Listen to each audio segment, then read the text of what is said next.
Hello, today I'm just going to talk about doing some basic kind of animation with a peg bar, with punched paper, with a very rough looking light box and a complete mess around me. So what I'm going to do is I'm going to have a go at doing a bouncy ball bouncing across the screen. I'm going to show key positions, I'm going to show flipping, flicking and rolling, and also the use of timing charts as a way of working out how you're going to place the in-betweens between each of these. So first I'm going to start off with my first key position, which is going to be at frame number 1, so I'll draw it, call it number 1, and that's going to be a ball about there, like that. So that's kind of coming into screen. Now I guess, and this is what animators do all the time, they guess, I guess it's going to take roughly half a second, perhaps a little bit less, 11 frames to get me from there to there. So it's a guess. If it's wrong I can redo it, but I'm going to call that number 11 because it's going to happen on frame 11. So if I just put my ball there, and it's going to squash when it hits the ground as well. There we go.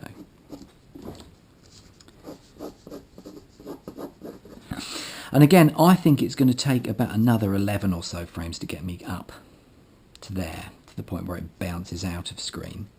So frame 21, and I will number my drawing 21, at the bottom there like that. I think that's going to be roughly, if I just kind of grab that with thumb and forefinger, grab that one with my index finger, I can then look at that one, look at that one, look at that one, like that, give it a quick roll. And it's going to be roughly about there, so that will take it out of screen, roughly that position there. One thing you can do, if you're worried about the sizes getting too big or too small, you can always take your drawing back and check, is it roughly the right size? We'll turn the light on. Yes, it's not too bad. It's all done freehand, so that's okay. So they're my 3 key positions there. So drawing's not, the first drawing is at number 1, second drawing at frame 11, third one at frame 21. So now I need to do my in-between drawings between this one and that one. So how am I going to space these? Now, each drawing is going to be shot for 2 frames each. So that means I can only have to do half the amount of drawings. I don't have to do 11 drawings, I only have to do 6. Okay. So what I'm going to do is I'm going to do a timing chart. So what I'll do is I'll put a little mark there and there like that. That would be number 1, that would be number 11. And as a ball falls down, as it bounces, it's going to be at an apex here, so it's going to be slower here, and it will get faster and faster before it hits the ground. If you actually kind of have it so it gets slower before it hits the ground, it will look like it slows down before it hits the ground, and that won't work. So again, I'm going to guess that drawing number 9 is going to be roughly halfway between the 2 of those 2 images, drawing 1 there and drawing 11 there. So I've done a symbol, I've symbolised it as being halfway between the 2. I think drawing 7 is going to be halfway between those, so 9 will be about there, 7 will be about there. Drawing 5 will be halfway between those, and then drawing 3 halfway between there, like that.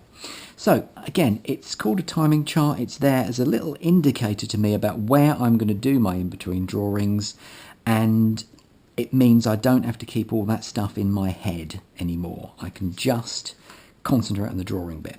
So let's start doing that. So we have our lowest number at the bottom, number 1 at the bottom, number 11 at the top, and this one is going to be drawing 9. I will grasp the thing between thumb and forefinger at the front there like that.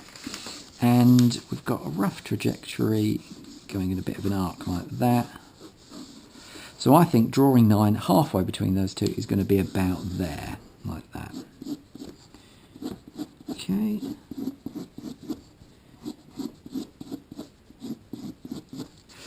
And then I can check it by flicking it. So again, if I turn my light box off,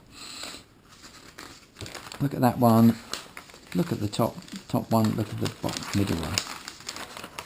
So this is what's called flicking.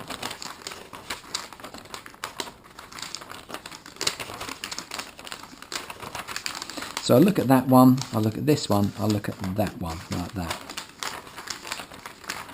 Okay, so I'm happy with that. I'll put this one over there. I'm now going to do drawing 7, which is going to be halfway between 1 and 9. So 9 is there, 1 is there. Halfway between the two is about there, like that. And again, I can flick it just to see what it looks like. There we go. So that's approximately there. I'll do this very rough because I want to get through it pretty quickly. I don't want to bore you completely. So halfway between, according to my timing chart, 1 and 7 will be 5. Okay, so they're all getting progressively closer and closer together. I put that one there like that. And finally,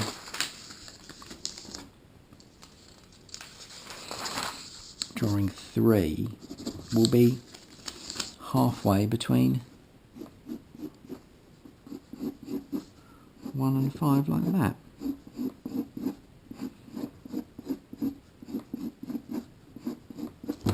So that is my little piece of animation of just the ball bouncing in. I've showed flicking, I've shown the key positions. So what I'm going to do now, I'm going to have a go at rolling it. Okay, so put the lowest number on the bottom, then which is number 1, then 3, then 5, then 7, then 9, then 11, like that. And then if I want to roll it, I just interleave, or next thing, actually put a rubber band over my peg bar, like that, if you can see that there. And then interleave each of the drawings like this, between each finger, like that. And that should mean that I can, I don't think I'm going to be able to do them all, but anyway, I can look at the first one there like that and then let them fall gradually and then just see what the animation looks like by rolling it through. Again, it always takes a bit of practice to see what that actually looks like. Anyway, that is rolling. And finally, if you actually want to see what it looks like again as a whole, you can put whole can load on. You can flip it like this. So we go. But of course, it's much more difficult for me to see because it's too thin. The piece of paper is too thin. So what I'll do is I'll just get some blank paper.